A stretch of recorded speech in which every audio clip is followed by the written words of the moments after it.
لله والصلاة والسلام على رسول الله وعلى آله وأصحابه حزب الله وعلينا عباد الله أما بعد فقد قال الله تعالى في القرآن العظيم والفرقان المجيد أعوذ بالله من الشيطان الرجيم بسم الله الرحمن الرحيم سبحانك لا علم لنا إلا ما علمتنا إنك أنت العليم الحكيم صدق الله العلي العظيم وقال رسول الله صلى الله عليه وسلم النكاح من سنتي فمن رغب عن سنتي فليس مني وفي رواية آخر ومن رغب في سنتي فهو مني وصدق رسوله النبي الكريم ونحن على ذلك من الشاهدين.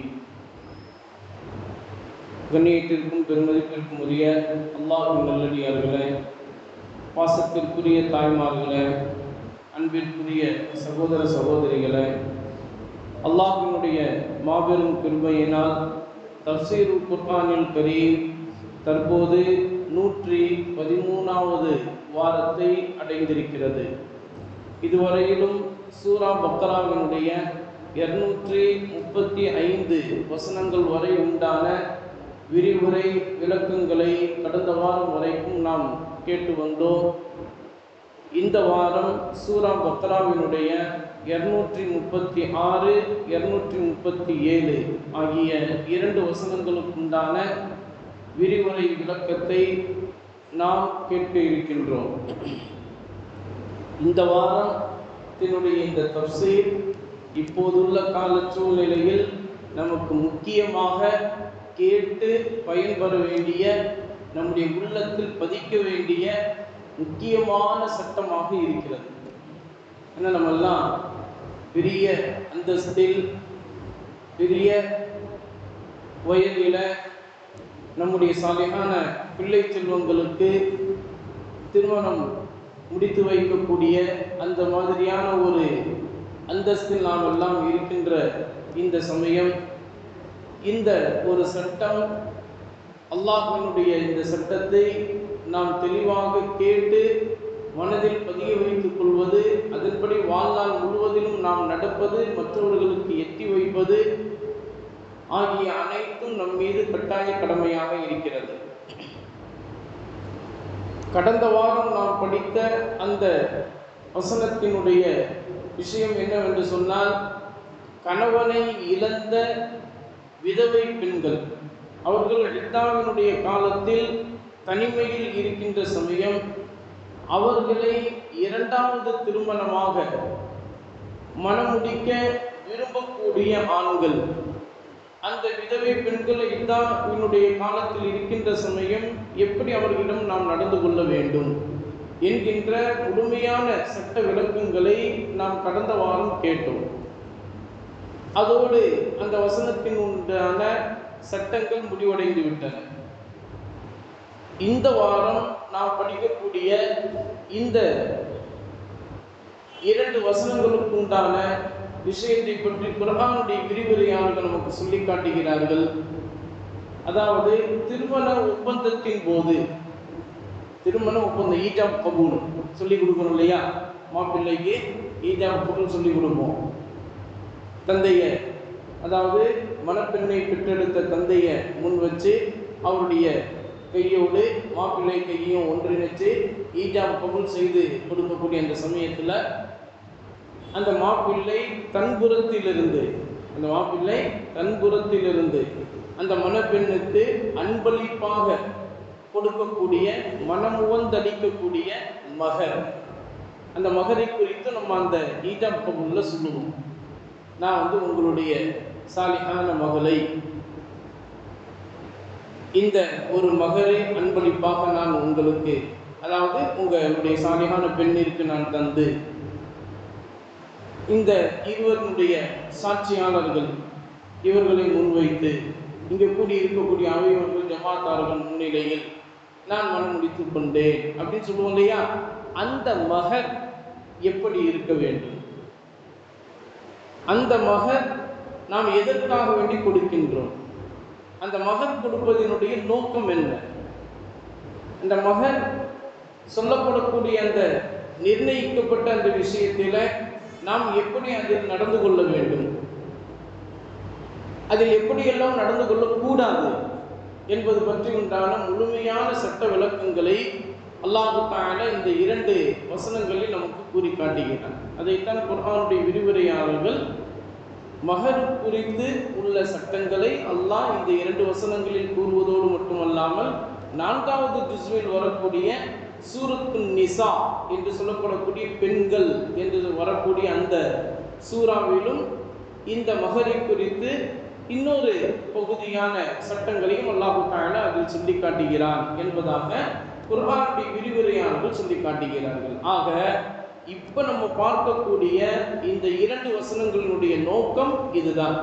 மகரை குறித்து அல்லாஹ் நமக்கு கூறக்கூடிய சட்டம்.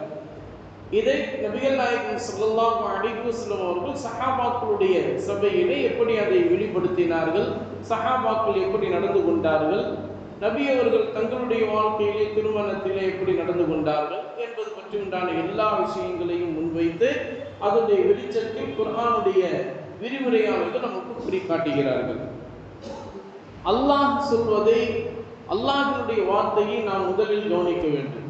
அல்லாஹ் சொல்லி காட்டுகிறான், அஊது பில்லாஹி மினஷ் ஷைத்தானிர் ரஜீம், பிஸ்மில்லாஹிர் ரஹ்மானிர் ரஹீம், லா ஜுனாஹ அலைக்கும்,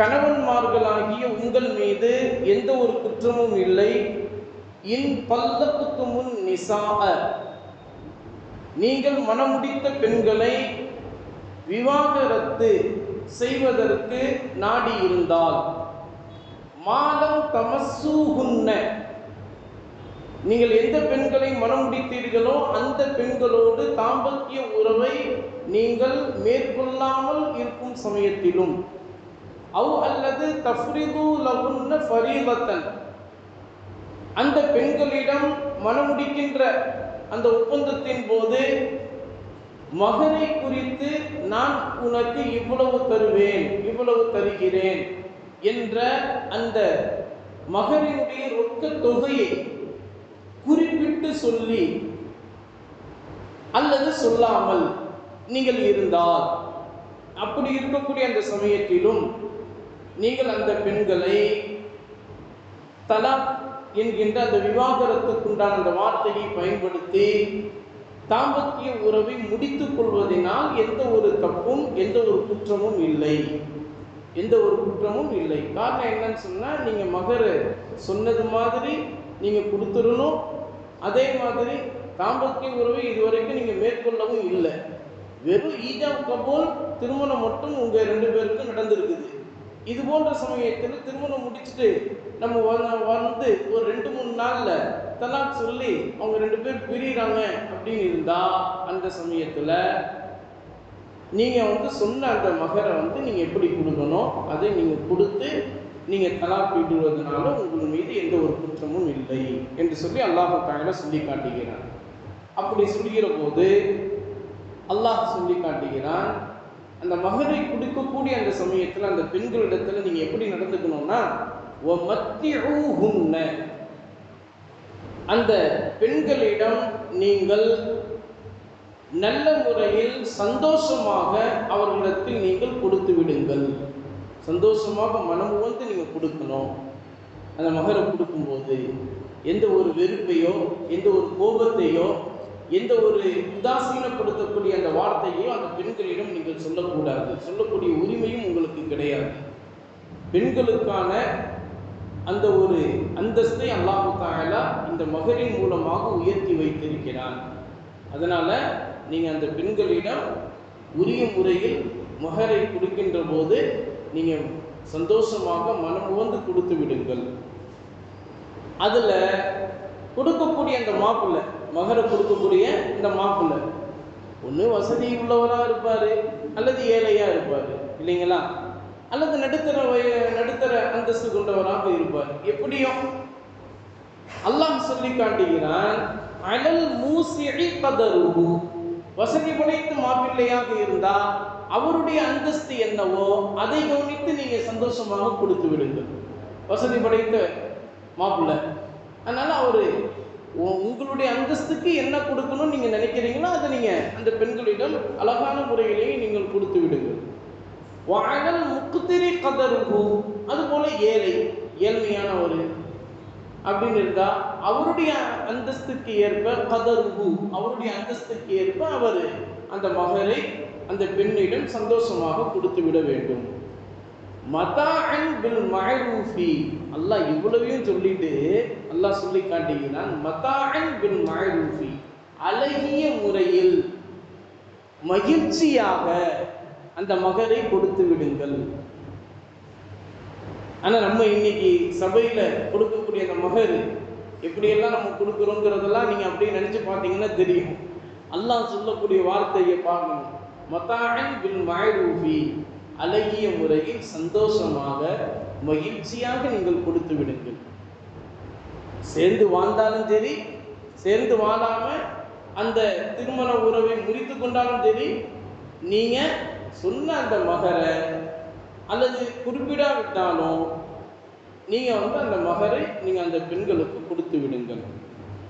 ஹக்கன் அலல் முஹ்சினீன், இது நல்லோர்கள் மீது கடமையாக ஆகிவிட்டது. அல்லாஹ் சொன்ன அந்த வசனத்தை எப்படி முடிக்கிறான் பார்த்தீங்களா? ஹக்கன் அலல் முஹ்சினீன், நல்லோர்கள் மீது, நல்லுபகாரம் செய்யக்கூடியவர்கள் மீது இது கட்டாய கடமையாக ஆகிவிட்டது. அப்போ இதுலண்டே நம்ம விளங்கிக்கணும், கணவன்மார்களாகிய நம்ம கெட்டவங்களாம் இருக்கக்கூடாது, மனைவியிடத்தில் கெட்டவங்களாம் இருக்கக்கூடாது. ஆனால் இப்போது உள்ள அந்த கால சூழ்நிலையில் பாருங்கள், நம்ம டீனேஜ் பிள்ளைங்களாம் திருமணம் முடித்தவங்களாம் இதுக்கு நேர் மாற்றமாக நடந்துக்கிறாங்க மனைவியிடத்தில். அதனால தான் தமிழில் கூட நம்ம சொல்லுவோம், ஆசை 30 நாள், மோகம் 30 நாள், அதுக்கப்புறம் வேறு என்னென்னமோ சொல்லுவோம் இல்லையா? அந்த மாதிரி அந்த ஒரு காலகட்டம் வர வரைக்கும் அவங்களுக்கு உற்சாகம் இருக்கும், ஒரு ஆசை இருக்கும், ஒரு ஆர்வம் இருக்கும். அந்த ஆர்வம் இருக்கிற வரைக்கும் நீ தான் என்னுடைய உலகமே, நீ தான் என்னுடைய உயிரே, உன்னுடைய இரத்தத்தில் நான் கலந்துட்டேன், என்னுடைய இரத்தத்தில் நீ கலந்துட்ட எல்லாம் சொல்லுவாங்க. அந்த 90 நாள் ஒரு 4 மாதம் கடந்த பிறகு 2 பேரும் ஒன்றா இருந்து வாகனத்தில் செல்லுவாங்க. அதுக்கப்புறம் இவங்க ஒரு பக்கத்தில் உட்காருவாங்க, அவங்க ஒரு பக்கத்தில் உட்காருவாரு. சில நேரங்களில் அவர் நின்றுகிட்டு இருப்பாரு, இவங்க உட்கார்ந்துட்டு இருப்பாங்க, அல்லது இவங்க நின்றுகிட்டு இருப்பாங்க, அவர் உட்கார்ந்துக்கிட்டு இருப்பாரு. இப்படியாக அப்படியே சூழ்நிலை மாறிக்கொண்டே இருக்கும் இல்லையா? அப்படியெல்லாம் இருக்கக்கூடாது. ஹக்கன் அலல் முஹ்சினீன், நல்லோர்கள் மீது, நல்லுபகாரம் செய்யக்கூடியவர்கள் மீது இதுதான் கட்டாய கடமையாக இருக்கிறது என்று அல்லாஹ் தஆலா நீங்க மகரை நிர்ணயிக்காவிட்டாலும் சரி, அல்லது நீங்க அந்த பெண்களோடு தாம்பத்திய உறவை மேற்கொள்ளாவிட்டாலும் சரி, நீங்க அந்த பெண்களை மனமுடிச்ச கையோட விவாகரத்து செய்வதற்கு நீங்க நாடிட்டீங்கன்னா அது உங்கள் மீது தப்பு இல்லை. விவாகரத்து செய்யறதுக்கு உண்டான உரிமை உங்களுக்கு இருக்கு. ஆனா அந்த மகரை நீங்க சந்தோஷமாகவே அந்த பெண்களிடத்தில் நீங்க கொடுத்துருங்க. கொடுத்து விட்டு நீங்க விவாகரத்து செஞ்சு உங்களுடைய உரிமை நீங்க உங்களுடைய உறவை நீங்க முறிச்சிக்கங்க அப்படின்னு அல்லாஹ் தஆலா சொல்லி காட்டுகிறான். சொல்லி காட்டியதோடு அடுத்த வசனத்தில் அல்லாஹ் சொல்லி காட்டுகிறான், வயின் தல்லக்துமூஹுன்ன மின் கப்லி அன் தமஸ்ஸூஹுன்ன. நல்லா கவனிக்கணும், அல்லாஹ் சொல்லக்கூடிய வார்த்தையை, அந்த பெண்களை, அந்த பெண்களோடு நீங்கள் வாழ்கிற போது தாம்பத்திய உறவை மேற்கொள்வதற்கு முன்பே அந்த பெண்களை நீங்கள் விவாகரத்துக்குண்டான தலாக் என்கின்ற வார்த்தையை பயன்படுத்தி நீங்கள் சொல்லிவிட்டால், வகது ஃபரதுத்தும் லஹுன்ன ஃபரீதத்தன், அந்த பெண்களுக்கு கொடுக்கக்கூடிய மகர் தொகை என்கின்ற கட்டாய கடமையான அந்த மகர் தொகையை குறித்து நான் உனக்கு இவ்வளவு தருவேன் என்று நீங்கள் நிர்ணயித்து விட்டால், நிர்ணயித்துட்டு நீங்க தலாக்கிடுறீங்க அப்படின்னு சொன்னீங்கன்னா, ஆனா அந்த பெண்களோடு நீங்க தாம்பத்திய உறவை மேற்கொள்ளல என்று இருந்தா, அப்ப ஃபனிஸ்ஃபு மா ஃபரதுத்தும், நீங்கள் எந்த மகரை நிர்ணயித்தீர்களோ, எந்த அளவை நிர்ணயித்தீர்களோ அதில் பாதியை நீங்கள் கொடுத்து விடுங்கள். பாதியை கொடுத்துடணும். 2 சவரன் நான் கொடுக்குறேன் அப்படின்னு சொல்லி திருமணம் முடிச்சிருக்கிறீங்க, தாம்பத்திய உறவை மேற்கொள்ளல, இந்த நேரத்தில் தலாக் சொல்லி நீங்க உறவை முறிச்சிக்கணும்னு நீங்க விரும்புறீங்கன்னு சொன்னா, 2 சவரனில் 1 சவரன் நீங்கள் கொடுத்துட்டு தலாக் சொல்லி உறவு முடிச்சுக்கலாம். அதான் ஃபனிஸ்மா ஃபர்தத்துன், நீங்கள் எதை நிர்ணயித்தீர்களோ அதில் பாதியை நீங்கள் கொடுத்து விடுங்கள். இப்படி இருக்கக்கூடிய அந்த சமயத்தில் இல்லா அன் யஃபூன, அந்த பெண்களே, நீங்கள் தான் என்னோடு வாழணுன்ற ஒரு ஆசையே உங்களுக்கு இல்லையே, நீங்கள் உறவு முடிச்சுட்டு போகணுன்னு தானே இருக்கிறீங்க, அப்படி இருக்கக்கூடிய நேரத்தில் நீங்கள் எதுவும் எனக்கு தரணுன்ற அவசியம் இல்லை, நான் உங்களை மன்னிச்சிட்டேன், நான் உங்களை விட்டுட்டேன், நீங்கள் போங்க அப்படின்னு சொல்லி இல்லா அன் யஃபூன, அந்த பெண்களே மனம் வந்து உங்களை மன்னித்து விட்டாலே தவிர, அப்படி மன்னிச்சிட்டாங்கன்னா நீங்கள் அந்த பாதியும் கொடுக்க வேண்டிய அவசியம் இல்லை. அவ் அல்லது யஃபு அல்லதி பியதிஹி உக்தத்துன் நிகாஹி, திருமண ஒப்பந்தம் யாரினுடைய கையில் இருக்கிறதோ அப்படிப்பட்ட அந்த கணவர் நான் உனக்கு என்ன சொன்னனோ அதை முழுமையாகவே தந்துடுறேம்மா, தந்துட்டு நான் உன்னை தலாக் விட்டு நான் உன்னை விட்டு பிரிஞ்சிடுறேன் அப்படின்னு கணவரே நான் முழுமையாக தந்துடுறேன் உனக்கு அப்படின்னு சொல்லி முழுமையாக மகரை கொடுத்துட்டு பாதியை பாதி கொடுக்கறது தான் அவருடைய சட்டம். ஆனால் அவர் மனமும் வந்து சொல்கிறாரு, நான் உன்னோடு சேர்ந்து வாழணுங்கிற அவசியம் இல்லை, எனக்கு அது விருப்பமும் இல்லை, நான் பிரியணுன்ற ஒரு ஆசை தான் எனக்கு இருக்குது, அதனால் நான் உனக்கு அந்த திருமண ஒப்பந்தத்தின் போது என்ன மகரை நிர்ணயிச்சனோ அதை அப்படியே முழுமையாக கொடுத்துட்றேன், நான் உன்னை விட்டுடுறேன் அப்படின்னு சொல்லி அந்த கணவரே மனம் வந்து அவர் இப்படி கொடுத்து விட்டு பிரிந்தாலும் சரி, இது அவர்களுக்கு எந்த ஒரு குற்றமும் இல்லை அப்படின்னு சொல்லிட்டு அல்லாஹ் சொல்றான், கணவன்மார்களே நீங்கள் அந்த பெண்களுக்கு அந்த திருமண ஒப்பந்தத்தின் போது மகர் என்ன கொடுக்கணும்னு நீங்கள் நிர்ணயிச்சிங்களோ அதையே கொடுத்து விடுவதுதான் அக்ரபுல் தக்வா, இறையச்சத்திற்கு மிகவும் நெருக்கமாக ஆக்கக்கூடியதாக இருக்கிறது. இறையச்சத்திற்கு மிகவும் நெருக்கமானதாக ஆகக்கூடியதாக இருக்கிறது. அதனால நீங்க முழுமையாக கொடுத்துட்டு நீங்க பிரிஞ்சிடுறது தான் நல்லதுங்க. அதுதான் உங்களுக்கு உள்ளத்துல வந்து தக்குவாவை ஏற்படுத்தும், தக்குவாவை வந்து உங்களுக்கு சமீபமாக்கி தரும் அப்படின்னு அல்லாஹ் தஆலா சொல்றான். சொல்லிட்டு அல்லாஹ் சொல்கிறான், வலா தன்சவுல் ஃபضல பைனக்கும், உங்களுக்கிடையே பெருந்தன்மையாக நடந்து கொள்வதை நீங்கள் மறந்துவிட வேண்டாம்.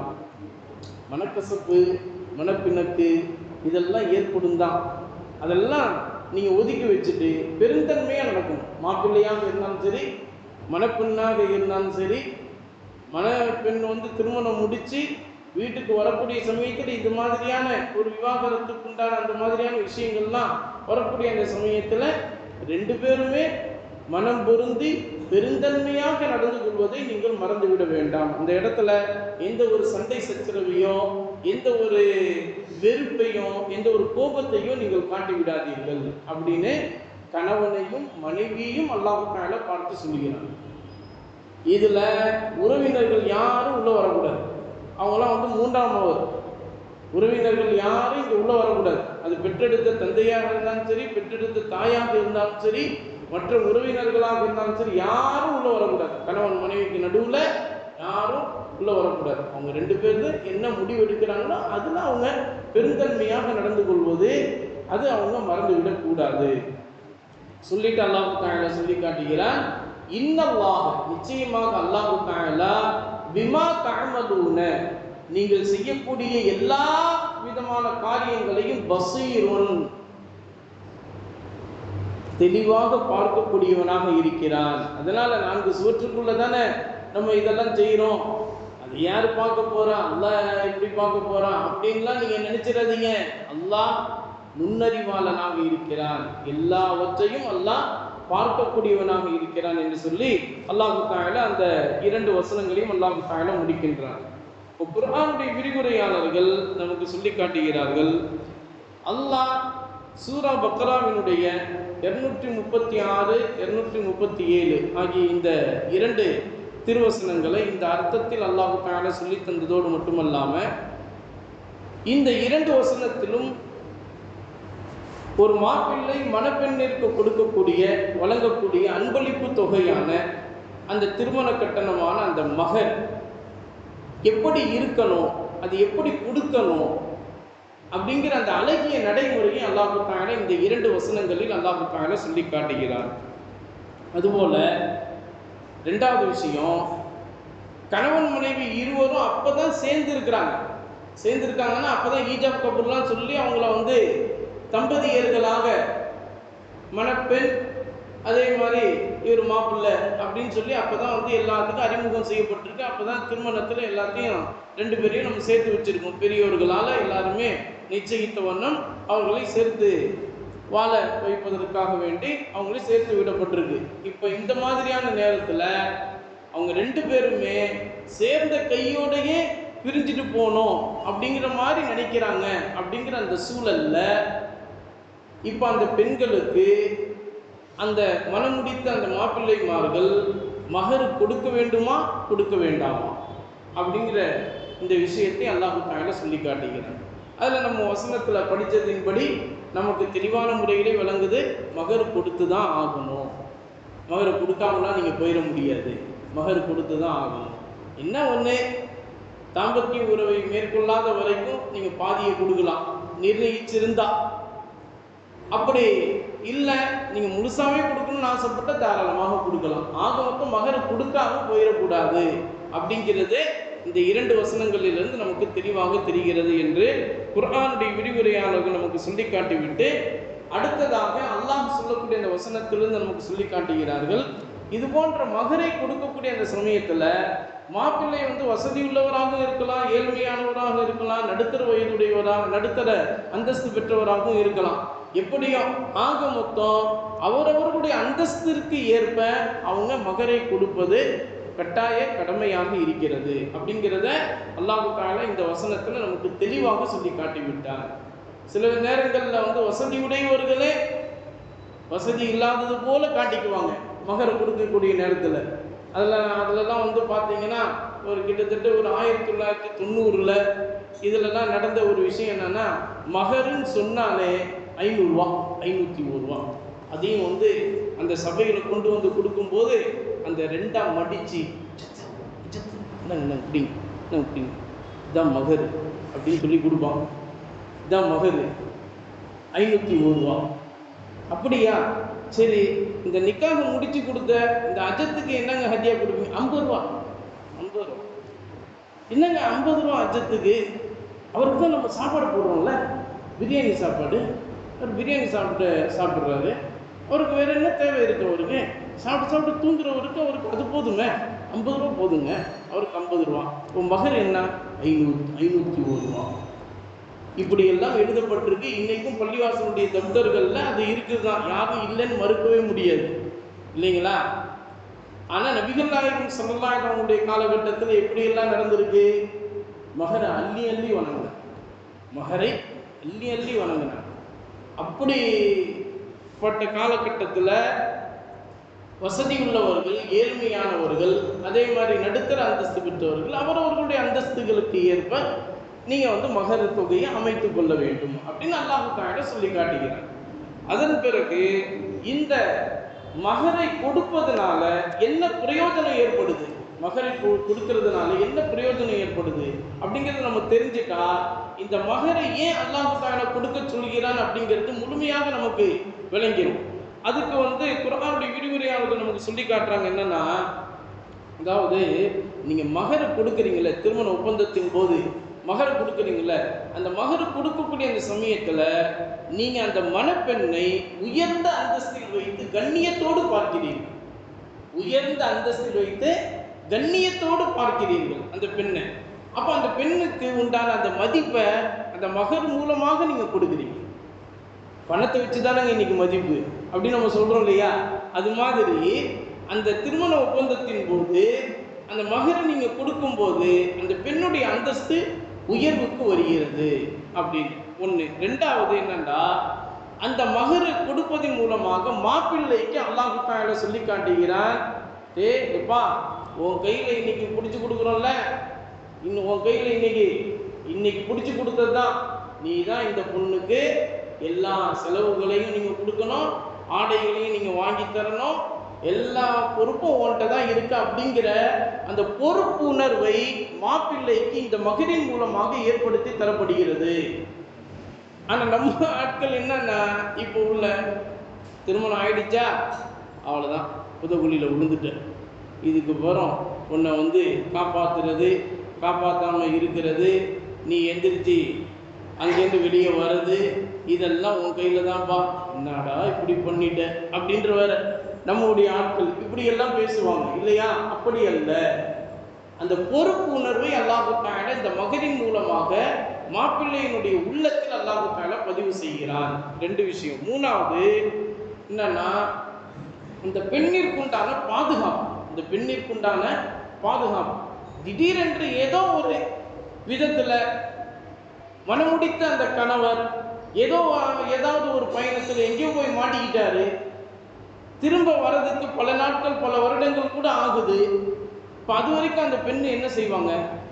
நீங்கள் கொடுக்கக்கூடிய அந்த மகர் தான் அவங்களுக்கு இருக்கக்கூடிய பலம். அதனால மகரை நீங்கள் குவியல் குவியலாக கொடுங்க அப்படின்னு அல்லாஹ் தஆலா சொல்லுங்க.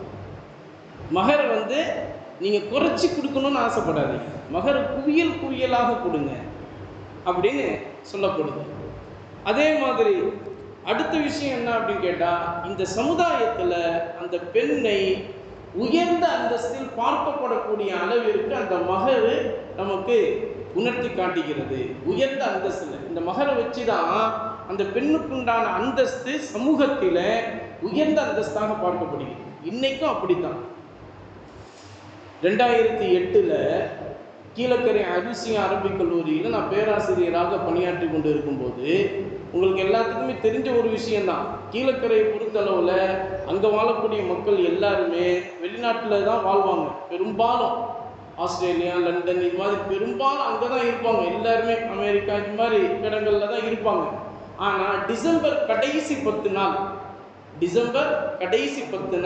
21 31 வரைக்கும், அதாவது 30ஆம் தேதி தான் லாஸ்ட்டு, 31 வரைக்கும் அந்த 10 நாள் தான் கீழக்கரையில் அங்கேயே பிறந்து வளர்ந்த அந்த மக்கள் எல்லாம் எவ்வளோ பெரிய வெளிநாட்டில் இருந்தாலும் அந்த 10 நாள் அந்த இடத்துல தான் அந்த ஊருக்கு வந்துடுவாங்க.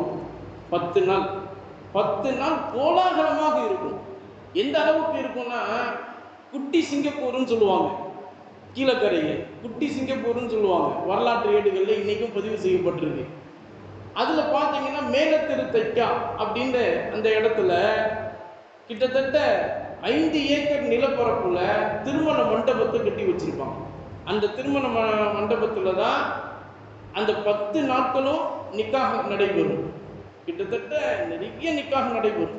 இதெல்லாம் யார் இயக்குறா அப்படின்னு சொன்னால் உஸ்வத்துன் ஹசனா என்ற நற்பணி சங்கம். உஸ்வத்துன் ஹசனா என்ற நற்பணி சங்கம் அவங்களுடைய தஃப்தர் மூலமாக தான் அங்கே நிக்காக நடைபெறுது. அதில் நான் இருக்கும்போது ஒருத்தர் மகர் கொடுத்தாரு. எவ்வளோ மகர் கொடுத்துருப்பாருன்னு நீங்கள் நினச்சி பார்க்குறீங்க? எல்லாருமே ஆச்சரியம். அந்த சபையில் அந்த மாப்பிள்ளையே தன்னுடைய பேண்ட் பாக்கெட்லேருந்து அவர் சொல்கிறாரு, நான் இந்த மகரை நான் எப்போ சம்பாதிக்க ஆரம்பித்தனோ அப்பத்திலிருந்து நான் யாரை மனமுடிக்க போகிறேன்னா அந்த பெண்ணுக்கு மகர் நான் இப்படி தரணுன்ற ஆசையோட நானே சம்பாதிச்சு அதை இன்னைக்கு வாங்கிட்டு இன்னைக்கு நான் மனம் முடிக்கக்கூடிய அந்த பெண்ணுக்கு நான் இதை மகராக கொடுக்குறேன் அப்படின்னு சொல்லி அந்த சபையில் கொடுக்குறாரு. 500 பவுன் நகையை அந்த சபையில் கொடுக்குறாரு. இன்னைக்கும் அந்த உஸ்வத்துன் ஹசனா திருமண பதிவேட்டில் பதிவு செய்யப்பட்டிருக்கு. யார் வேண்டுமானாலும் போய் பார்க்கலாம் அந்த திருமண பதிவேட்டில். ஏன் நம்ம சலாமத்து பள்ளியினுடைய நிர்வாக பெருமக்கள் மூலமாக அந்த தப்தர் இருக்குது. நம்ம போன வருஷம் ஒரு நிக்காக முடிக்க போனோம். அப்போ அந்த இடத்துல 2 லட்சம் அதை பேங்க்கு டெபாசிட்லேயே போட்டார் மாப்பிள்ளை. 2 லட்சம் போட்டதுக்கு உண்டான அந்த ரசீதை எடுத்துகிட்டு தராரு. நான் 2 லட்சம் அந்த பெண்ணுடைய அந்த வார்த்தையிலேயே நான் வச்சு நான் வந்து அவங்களுக்கு கொடுத்துட்டேன். அந்த பெண்ணு தான் சொன்னாங்க, எனக்கு நகையாகவோ அல்லது மற்ற விஷயங்களாகவோ எனக்கு தராதீங்க, எனக்கு வந்து பணத்தாகவே ரொக்கமாகவே தந்துடுங்க அப்படின்னு சொன்னாங்க. அதுவும் பேங்க்லேயே நீங்களே போட்டுருங்க அப்படின்னு சொன்னாங்க. அந்த அடிப்படையில் நான் வந்து 2 லட்சம் அந்த பெண்ணுக்கு நான் வந்து மகராக நான் கொடுக்குறேன்னு சொல்லி முடிக்கிறார். இது நம்முடைய தப்தர்லையும் பதிவு செய்யப்பட்டிருக்கு. இப்படியாக அப்ப அந்த மகர் வந்து என்ன ஒரு அந்தஸ்து தருது பார்த்தீங்களா? சமூகத்துல மிகப்பெரிய அந்தஸ்தை ஒரு பெண்ணுக்கு ஏற்படுத்தி தருகிறது அப்படிங்கிறது குர்ஆனுடைய விரிவுரையாளர்கள் 1400 ஆண்டுகளுக்கு முன்பே நமக்கு வழங்கப்பட்ட அந்த குர்ஆனுடைய அந்த வெளிச்சத்துல நமக்கு அழகான முறையில் நமக்கு சொல்லி காட்டி விட்டார்கள்.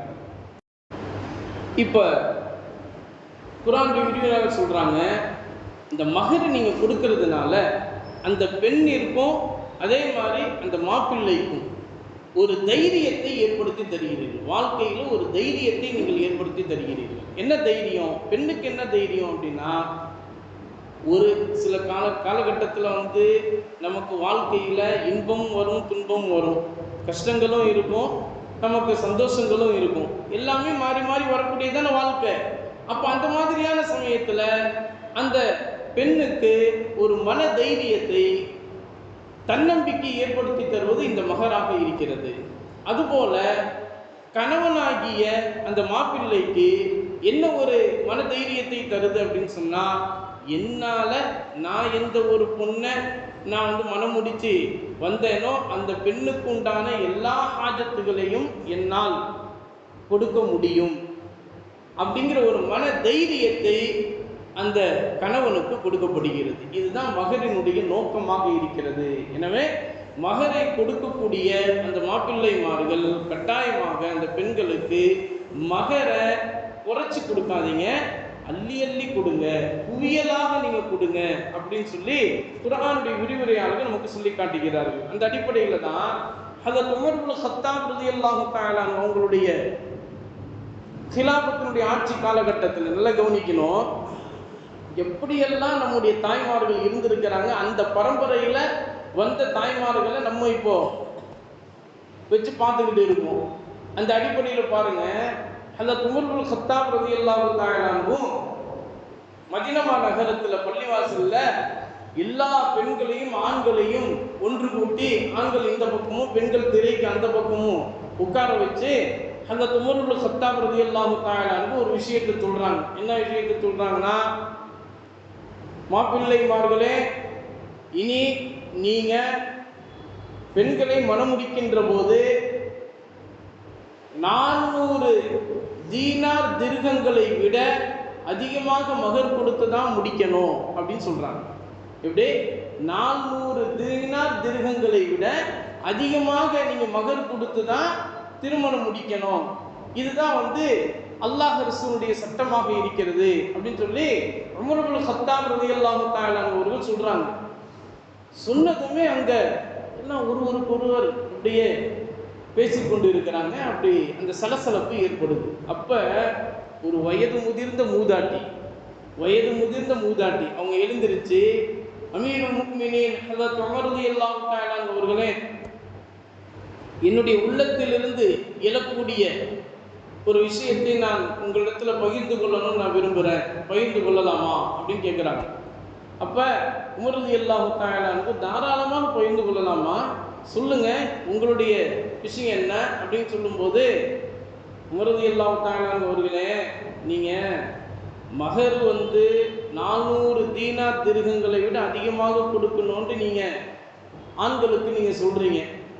ஆனால் நிறைய பெண்கள் அதில் நிக்காஹ் ஆகாமலேயே இருந்து விடுவாங்க. ஏன்னா இப்போ உள்ள சூழலில் நிறைய ஆண் மக்களில் ஒரு சில பேர் தான் வசதி உடையவங்களாம் இருக்கிறாங்க. அவங்க தான் நீங்கள் சொல்கிற மாதிரி 400 தீனார் திர்ஹங்களை விட அதிகமாக தருவாங்க, கொடுத்து மனம் முடிப்பாங்க. ஆனால் இதில் நடுத்தர வசதி உடையவங்களும் ஏழ்மையானவர்களும் இருக்கிறாங்க. அந்த ஆண்களுக்கெல்லாம் அப்போ மனம் முடிக்காமலேயே அந்த ஆண்கள் தன்னுடைய இளமையை வந்து கழிக்க வேண்டியதாக இருக்கும். அதே மாதிரி அந்த பெண்களும் கழிக்க வேண்டியதாக இருக்கும். இதுவெல்லாம் வந்து பிற்காலத்தில் பெரிய ஒரு இழப்பையும் பெரிய ஒரு விபத்துக்குள்ளான ஒரு ஆபத்தையும் இது ஏற்படுத்திடும். அதுக்கப்புறம் விபச்சாரம் இது மாதிரியான விஷயங்கள்லாம் அதிகமாயிருமே. இது எப்படி அமீர் முஃமினீன் கொஞ்சம் யோசிச்சு நீங்க சொல்லுங்க அப்படின்னு சொல்றாங்க. உடனே உமர் ரலியல்லாஹு தஆலா உங்களுக்கு அந்த விஷயம் சிந்தனையில படுது. அப்படியா, என்ன செய்யலாம், சரி அப்படின்னு சொல்லிட்டு மிம்பர் படியில ஏறி, மதீனா நகரத்தில் மிம்பர் படியில ஏறி, ஆண்களே நீங்கள் 400 தீனார் திர்ஹங்களை விட குறைவாக நீங்க கொடுத்தும் மனம் முடிக்கலாம் அப்படின்ற அந்த சட்டத்தை அல்லாஹ் ரசூலினுடைய அந்த சட்டமாக நான் உங்களிடத்தில் அறிவிப்பு செய்கிறேன் அப்படின்னு மிம்பர் படியில ஏறி சொல்லிட்டாங்க.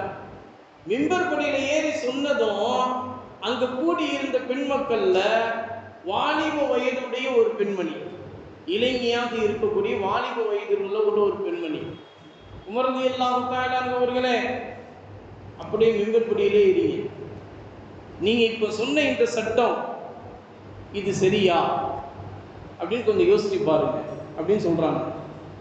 யாருங்க?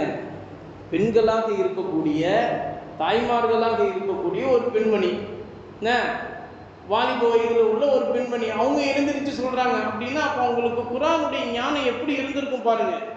இன்னைக்கு நம்முடைய வீட்டு பெண்கள் அந்த மாதிரியான குர்ஆனுடைய ஞானம் கொண்ட பெண்களாக நம்ம உருவாக்குவதற்கு நம்ம முயற்சிக்கணும். நம்ம மீது கடமைங்க. நம்முடைய தாய்மார்களுக்கு அப்படியான ஒரு விஷயத்தை நீங்க கொடுக்கணும். கொடுக்கிறது உங்கள் மீது கடமை. அதனால்தான் ஒவ்வொரு மஹல்லாலையும் நிஸ்வான் என்ற அடிப்படையில் பெண்களுக்குண்டான அந்த மதரசாக்களையும் தோற்றுவிக்கப்படுது, சொல்லிக் கொடுக்கப்படுது. ஆனால் நம்ம இன்னைக்கு காலேஜுக்கும் மற்ற விஷயங்களுக்கு அனுப்புறதுல தான் நம்முடைய மகள்களை நம்ம வச்சிருக்கோமே தவிர, மதரசாக்கு அதுக்கெல்லாம் ஒரு காலம் இருக்குதுங்க. அப்போ அனுப்புனா சரி, மதரசாவில் அனுப்பி என்ன புண்ணியம், காலேஜில் அனுப்புனா அவளுடைய வாழ்க்கையை அவளே பார்த்துக்குவோம். என்னங்க நீங்க அப்படி என்னமோ அவர் தான் சமுதாயத்தினுடைய மிகப்பெரிய ஒரு முன்னேற்றத்துக்கு வளர்ச்சியை கொடுக்குற மாதிரி ஒரு கருத்தை சொல்றாருங்கிற மாதிரி நினைப்புல இதை சொல்லுவாங்க. ஆனா அப்படி அல்ல. அது முன்னேற்றத்துக்கான வளர்ச்சிக்கான ஒரு விஷயம் அல்ல. அது தீனை விட்டு நீங்க எங்கேயோ போகக்கூடிய பாதையில கொண்டு போகக்கூடியதுக்கு உண்டான வார்த்தை அது. ஆனா அந்த வார்த்தையினுடைய தாற்பயத்தை நம்ம விளங்குறதே கிடையாது. அவன் சொல்றதும் கரெக்டு தானே அப்படின்னு சொல்லிட்டு போயிடுறது இல்லையா? ஆனா இந்த பெண்மணி சொல்றாங்க, வாலிப வயதுடைய அந்த பெண்மணி சொல்றாங்க, அமீருல் முஃமினீன் அவர்களே, சூரத்துன் நிசா என்ற அத்தியாயத்துல அல்லாஹ் தஆலா 4வது 5வது வசனமாக அல்லாஹ் தஆலா சொல்லி காட்டுகிறான், வஆத்துன் நிசாஅ ஸதுகாத்திஹின்ன நிஹ்லா, பெண்களுக்கு நீங்கள் தரக்கூடிய அந்த மகர்களை குவியல் குவியலாக கொடுங்க. ஃபைன் திபனலக்கும், நீங்க மனமுவந்து கொடுக்கக்கூடிய அந்த ஒரு மகர் குலூபு ஹனியம் மரீஆ, உங்களுடைய வாழ்நாள் முழுவதும் நீங்க இனிமையாக சந்தோஷமாக வீட்டில் அமர்ந்து சாப்பிடுவதற்கு, நிம்மதியோடு சாப்பிடுவதற்கு அது வழிவகுக்கும் அப்படிங்கிற கருத்தில் அல்லாஹ் சொல்லி காட்டுகிறானே, அந்த வசனத்தை நீங்கள் ஓதியது இல்லையா அப்படின்னு அந்த பெண்மணி கேட்கிறாங்க. கேட்டதுமே உமர் ரலியல்லாஹு தஆலா அதண்டு போயிட்டாங்க.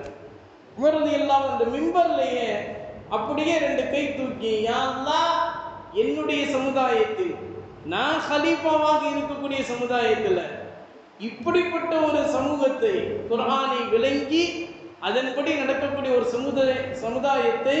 சமூகத்தை எனக்கு நீ உருவாக்கி தந்தாய் அல்லவா, உனக்கே எல்லா புகழும் அப்படின்னு சொல்லிட்டு உமர் ரலியல்லாஹு தஆலா ஆண்களை பார்த்து சொல்றாங்க, இனிமே யார் நிக்காஹ் முடிச்சாலும் உங்களுக்கு மகருக்கான நிர்ணயம் கிடையாது. குவியல் குவியலாக நீங்க அள்ளி கொடுக்கணும். யார் அப்படி கொடுக்க முன் வராங்களோ அந்த வாலிபர்கள் மட்டுமே திருமணம் செய்ய முடியும் அப்படிங்கிற அந்த சட்டத்தை அவர்கள் பிறப்பிக்கிறார்கள். இப்படியாக மகரை நாம் அதிகப்படியாக வழங்க வேண்டும் என்பதுதான் மார்க்கம் நமக்கு சொல்லித்தரக்கூடிய ஒரு செய்தியாக இருக்கிறது. அதுதான் நம்முடைய தாய்மார்களுக்கு, நம்முடைய பெண்களுக்கு, அதே மாதிரி பெண் இனத்திற்கு மிகப்பெரிய ஒரு வலுவை சேர்க்கக்கூடிய ஒன்றாக இருக்கிறது. அதனால மகருடைய விஷயத்துல நீங்க அதுல கான்ஃபர்மேஷனே பண்ணக்கூடாது அப்படிங்கிற அளவுக்கு அல்லாஹும் சொல்லி காட்டுகிறார், நபிகள் நாயகம் ஸல்லல்லாஹு அலைஹி அவர்களும் சொல்லி காட்டுகிறார்கள். இஜ்மாஉல் உம்மா என்று சொல்லப்படக்கூடிய இந்த சமுதாயத்தினுடைய மிகப்பெரிய நல்லோர்களான சஹாபாக்கள், இமாம்கள், இறைநேச செல்வர்கள் அனைவரும் யோகிப்பித்த ஒரு முடிவுதான், மகரை நீங்க அள்ளி அள்ளி கொடுக்க வேண்டும், அதுதான் உங்கள் மீது கட்டாய கடமையாக இருக்கிறது என்று சொல்லப்படுகிறது. ஆனா நம்ம காலகட்டத்தில் நம்முடைய அயனம்பாக்கத்திலேயே கடந்த 2 மாதத்திற்கு முன்னாடி நடந்த ஒரு நிக்காகில், அந்த நிக்காகில் உள்ள மண்டபத்தை பார்த்தீங்கன்னா அதுக்கே அவர் 3 லட்ச ரூபா செலவு பண்ணியிருப்பார் போல, அவ்வளவு பிரம்மாண்டமான ஒரு மண்டபம். அந்த மண்டபத்தில் நிக்காக நடைபெறுது. அங்கே வந்திருக்கக்கூடியவங்க எல்லாருமே எல்லாம் ஐடியில் வேலை பார்க்குறவங்க, அதேமாரி வெளிநாட்டில் வேலை பார்க்குறவங்க, அவ்வளவு இதாக இருக்கிறாங்க எல்லாருமே. அந்த சபையில் மகர் கொடுத்தது எவ்வளோ தெரியுமா? 4 கிராம் தங்க மோதிரம். 4 கிராம் தங்க மோதிரம். இந்த 4 கிராம் தங்க நகை மோதிரத்தை அவங்க அப்படியே தங்க தாம்பூலத்தில் கொண்டு வந்து இவ்வளோன்னு டப்பி எடுத்து கொடுக்குறாங்க. ஹஸ்ரத் இதுதான் மகர் அப்படின்னு சொல்லி கொடுக்குறாங்க.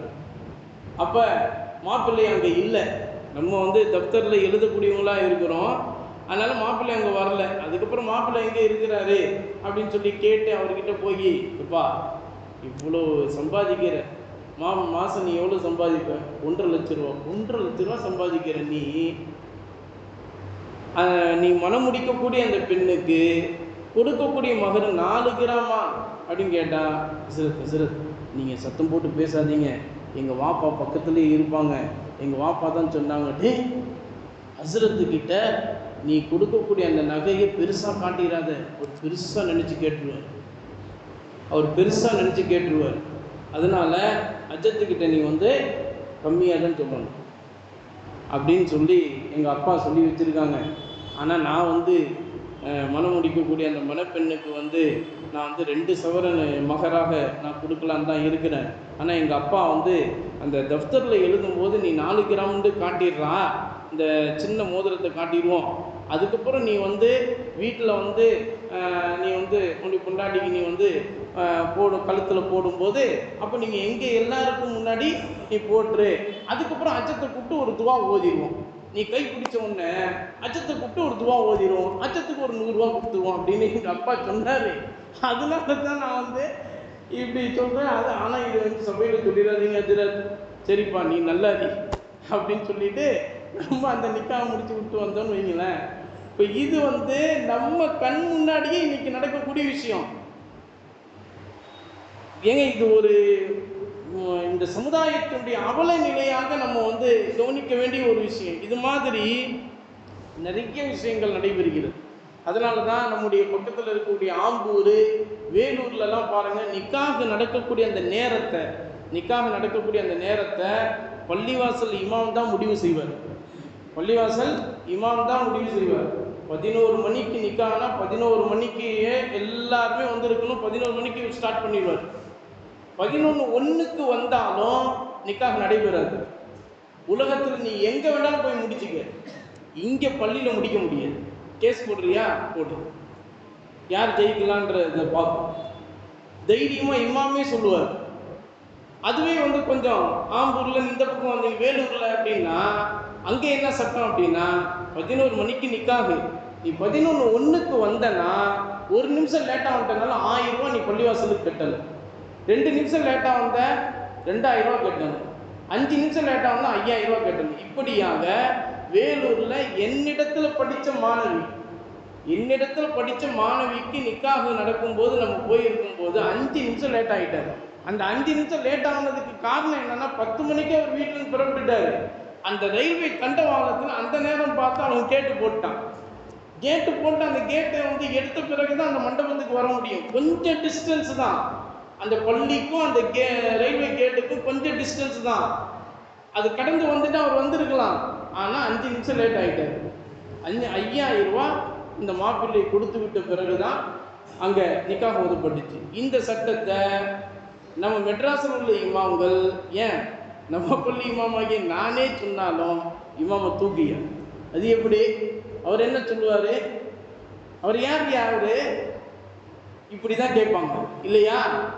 ஆனால் அங்கே இமாம் தான் சொல்கிறாரு, நீ இப்படி கொடுத்தாதான் உனக்கு நிகா முடியும்.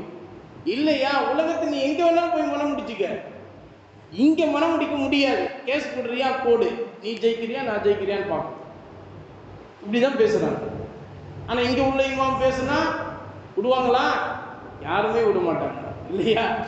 இப்போ இந்த மாதிரியான விஷயங்கள்லாம் இன்றைக்கும் நடைபெறுகிறது. அந்த இடத்துல கூட மகரை கொண்டு வந்து அந்த சபையிலேயே காட்டியிருக்கு. இன்னைக்கு உள்ள நிக்காகுகளில் நம்ம சொல்கிறோம், நீங்கள் நிக்காகு திருமண அந்த பதிவேட்டில் நாங்கள் பதிவு செய்யும் போது நீங்கள் நகையை கொண்டு வந்து காட்டணுங்க அப்படின்னு சொன்னாலும் எல்லாத்தையும் செய்வாங்க. அந்த மகர் மட்டும் மறந்துடுவாங்க. மகர் ரெடியாக இருக்குது, பீரோவில் மகர் ரெடியாக இருக்குது. அது வாங்கின சீட்டு கூட பாருங்கள் ஆதாரத்தோடு.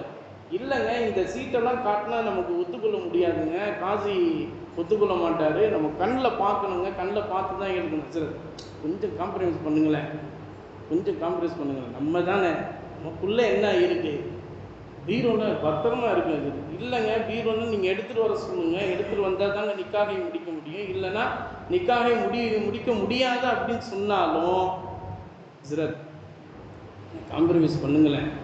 மகர் அப்புறமா கூட பொண்ணே அப்புறமா கொடுன்னு சொல்லிடுச்சு, நீங்கள் என்ன ஹஸ்ரத் நீங்கள் ஏன் பொண்ணே அப்புறமா கொடுன்னு சொன்னாலும் அந்த பொண்ணிடத்துல நீங்கள் கையெழுத்து வாங்க போகும்போது கபூலா இல்லையான்னு கேட்பீங்க. நீங்கள் மகரை கொடுத்து கபூல் அப்படின்னு கேட்பீங்க. அந்த புள்ள குபுல் ஃபர்மா அப்படின்னு சொல்லும் இல்லையா?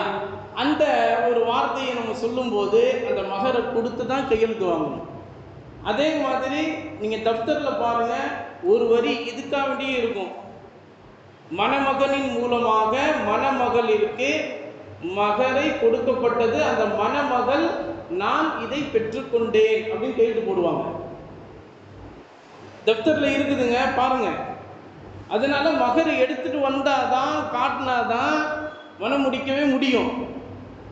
அந்த அளவிற்கு மார்க்கம் நமக்கு இந்த மகரினுடைய விஷயத்தில் அப்படிப்பட்ட ஒன்றை நமக்கு காட்டி தருகிறது. இன்னொரு விஷயம், இந்த காலகட்டத்தில் உள்ள நம்ம வாலிப பிள்ளைங்கள்லாம் செய்கிற ஒரு மோசமான நடைமுறை என்னன்னு சொன்னால், அது அவங்களுடைய வாழ்க்கையில் அது ஒரு சர்வசாதாரணமாக இன்னைக்கு எடுத்துக்கிறாங்க.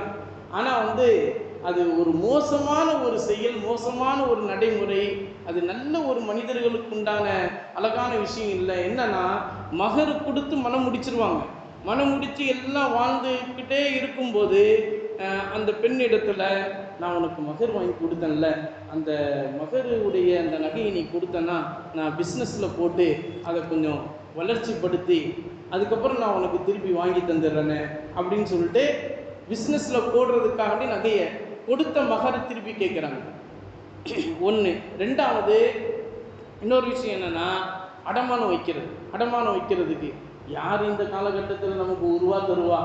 அதனால நீ குடுமா அந்த நகையை அடமானம் வச்சு நான் அதை எடுத்துக்கிட்டு என்னுடைய எல்லா கடன்களையும் நான் அடைச்சிட்டு அதுக்கப்புறம் எனக்கு எப்போ வாங்கி கொடுக்க முடியுமோ அப்போ நான் உனக்கு வாங்கி தந்துடுறேன். அந்த அடமானம் வச்சதை ஒன்று மீட்டி தந்துடுறேன், அல்லது புதுசாகவே உனக்கு வாங்கி தந்துடுறேன் அப்படிங்கிற மாதிரி, அல்லது வியாபாரத்தில் போடுறதுக்கு இது மாதிரியான வேறு விஷயங்களுக்காண்டி பயன்படுத்துவது, இதுவெல்லாம் ஒரு நல்ல மனிதர்களுக்கு உண்டான அடையாளம் இல்லை. ஒரு விஷயம் நீங்கள் எல்லாருமே இந்த சபையில் நல்லா விளங்கி கொள்ள வேண்டிய ஒரு விஷயம், 1400 ஆண்டுகளுக்கு முன்பே அல்லாஹ்வின் தூதர் ஸல்லல்லாஹு அலைஹி வஸல்லம் அவர்கள் நமக்கு சொல்லி தந்து விட்டார்கள். ரியல் எஸ்டேட் பிஸ்னஸ் பண்ணுறவங்களுக்கும் சரி, அதேமாரி நகை வச்சிருக்கிறவங்களுக்கும் சரி, எல்லாத்துக்கும் சேர்த்து நபிகள் நாயகம் ஸல்லல்லாஹு அவர்கள் 2 வரியில் பரக்கத்துக்கு உண்டான அடையாளம் எது, பரக்கத்து இல்லாமல் போகிறதுக்கு உண்டான அடையாளம் எது அப்படிங்கிறத 2 வரியில் சொல்லிட்டாங்க. என்னன்னா, உங்களிடத்தில் இருக்கக்கூடிய நகையாக இருக்கக்கூடிய பொருள், நல்லா கவனிக்கணும், உங்களிடத்தில் இருக்கக்கூடிய நகையாக இருக்கக்கூடிய பொருள் இதுவும், அதே மாதிரி உங்களிடத்தில் இருக்கக்கூடிய இடமாக, தட்டாந்தரையாக இடம் சொந்தம் அப்படின்னு சொல்றோம் இல்லையா, இடமாக இருக்கக்கூடிய அந்த ஒரு பொருளும், இந்த இரண்டையும் வேறொன்றாக மாற்றுவதற்கு யாராவது முற்பட்டால் அதில் பரக்கத்து இருக்காது. நம்ம இடம் வாங்கி வச்சிருப்போம், பிஸ்னஸுக்கு நமக்கு காசு தேவைப்படுது, உடனே இடத்த விற்று அதில் வரக்கூடிய காசை பிஸ்னஸில் போடும். அந்த பிஸ்னஸ் வளர்ச்சி அடையுமா? நபிசுல்லாஹ் சொல்றாங்க, அந்த பிஸ்னஸில் வளர்ச்சி இருக்காது, பரக்கத்தே இருக்காது. உன்கிட்ட இருக்கக்கூடிய எல்லாத்தையும் சேர்த்து அழிச்சிட்டு போயிரு. இது இடம். நகை, வீட்டில் பீரோவில் வச்சிருக்கக்கூடிய நகை தான். ஆனால் என்ன செய்யறது, மாப்பிள்ளை கேட்டுட்டாரு, ஒன்று அப்படியே மெல்ட் ஆகி, நானே உங்களுக்கு தானேங்க, இந்த நகையை வச்சு நான் என்னங்க செய்ய போகிறேன், உங்களுக்கு தானேங்க, நானே உங்களுக்கும் போது என் நகையும் உங்களுக்கு தான் அப்படின்னு எடுத்து கொடுத்துட்றான். எடுத்து கொடுத்தோன்னு அவர் என்ன செய்கிறாரு, அந்த நகையை கொண்டு போய் பணமாக ஆக்கி அல்லது வேறு விதத்தில் வேறு எதுலேயோ போய் போடுறாருன்னு வச்சுக்கோங்களேன். அந்த காசு நிலைச்சு நிற்குமா அல்லது வேறு வியாபாரத்தில் போடும் நிலைச்சு நிற்குமா? அல்லாஹ்வின் தூதர் ஸல்லல்லாஹு அலைஹி அவர்கள் சொல்கிறாங்க, அதிலும் உங்களுக்கு பரக்கத்து இருக்காது. அது உங்களிடத்தில் இருக்கக்கூடிய இருப்பு தொகையும் சேர்த்து அளித்துவிடும். மனதில் நிம்மதி இருக்காது. மனைவியினுடைய முகத்தை பார்க்கிற போது சந்தோஷம் வராது, வெறுப்பு தான் வரும். பிள்ளைகளுடைய முகத்தை பார்க்கிற போது அன்பு வராது, கோபம்தான் வரும். இது போன்ற நிலைகள் எல்லாம் நமக்கு ஏற்படுவதோடு கடைசியில் எங்கே போய் முடியும் தெரியுமா? மன அழுத்தம் ஏற்படும். மன அழுத்தம். அல்லாஹ்வின் தூதர் ஸல்லல்லாஹு அலைஹி அவர்களுடைய அந்த ஹதீஸிலிருந்து, ஹதீஸுடைய விரிவுரையாக நமக்கு சொல்லித்தராங்க. இன்னைக்கு நிதர்சனமாக நம்ம பார்க்கக்கூடிய செய்தி, யாரும் இல்லைன்னா சொல்ல முடியாது, சரிங்களா? பள்ளியாதில் உட்காந்து அஜத்துக்கு முன்னாடி தானே சொல்கிறோம், அஜத்து எதை சொன்னாலும் நம்புவாரியா அவர் அப்படின்லாம் நீங்கள் நினைக்கக்கூடாது. எல்லாருடைய நிலைமைகளும் இன்னைக்கு இப்படித்தான் போய்கொண்டு இருக்கிறது. நபி ஸல்லல்லாஹு அலைஹி வஸல்லம் அவர்கள் 1400 ஆண்டுகளுக்கு முன்பே அவங்க சொல்லிட்டாங்க, இடத்தையோ அல்லது நகையையோ வேறொன்றாக மாற்றி வளர்ச்சி அடைய வேண்டும் என்கின்ற நோக்கத்தோடு நீங்கள் செயல்பட்டால் அல்லது வேறு நோக்கத்தோடு நீங்கள் செயல்பட்டால் அதில் வளர்ச்சி இருக்காது, உங்களுக்கு அழிவுதான் அதில் மிஞ்சும் அப்படின்னு நபி ஸல்லல்லாஹு அலைஹி அவர்கள் சொல்லி தந்திருக்காங்க.